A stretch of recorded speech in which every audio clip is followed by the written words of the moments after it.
I was still gripping the ladle when she fastened it to my cardigan. Bright blue plastic this time, uneven letters spelling my name wrong, a cartoon grin stretched too wide. Her parents laughed first, the practiced kind of laughter people use at dinner tables they don't own. "Evan doesn't joke like that," she said lightly, nudging my son. He smiled without meeting my eyes. "Meals are for family," he added, scanning the table as if counting heads. Every seat was taken, every place setting aligned. There wasn't one for me. That was when the confusion finally left me. I stood there with thyme and butter heavy in the air and understood exactly how they saw me, how they always had. I slipped my ring from my finger, still warm, placed it beside the breadbasket, and said quietly, "This house is mine." The silence landed hard, but I'm skipping too far ahead. I met my husband's parents decades earlier, when we were young enough to pretend hunger was temporary. He had charm and plans. I had steadiness. Together we built something that resembled romance to outsiders and ran like an enterprise behind closed doors. I financed it. I structured it. I signed what needed signing.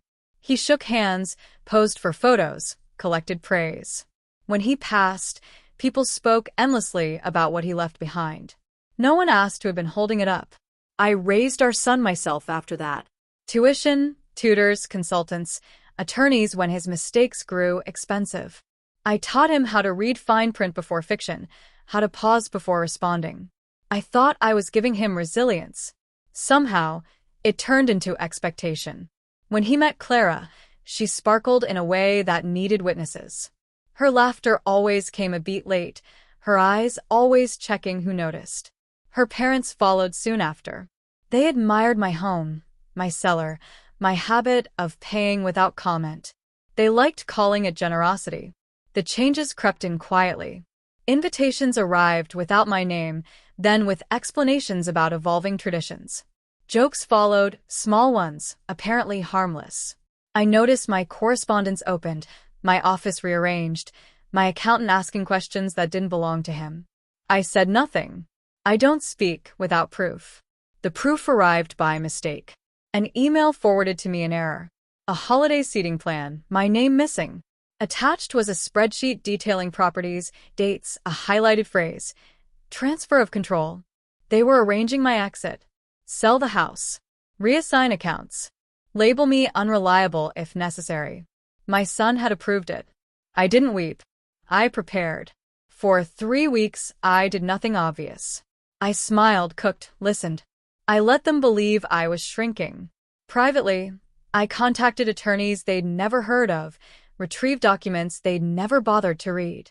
I didn't move a single object. I altered everything that mattered.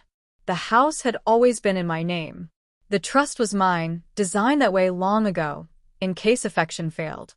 The accounts they assumed were shared were conditional, monitored, protected. I arranged one last gathering. A holiday meal. Everyone invited. Witnesses are important. Which brings us back to the badge on my sweater.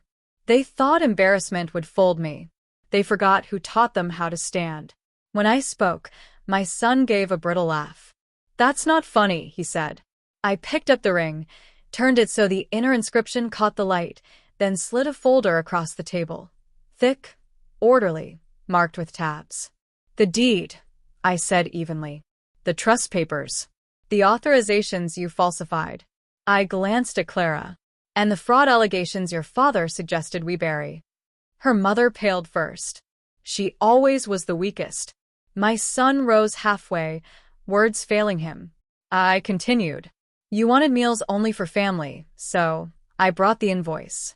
I told them the house would be sold to someone else, that their access to my finances ended that evening, that the attorney waiting downstairs would explain the rest." I never raised my voice. I didn't have to. Understanding finally reached them. Not the betrayal, but the error.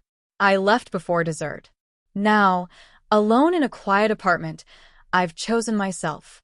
What I feel isn't happiness or grief, but something cleaner. Relief. They mistook my quiet for fragility.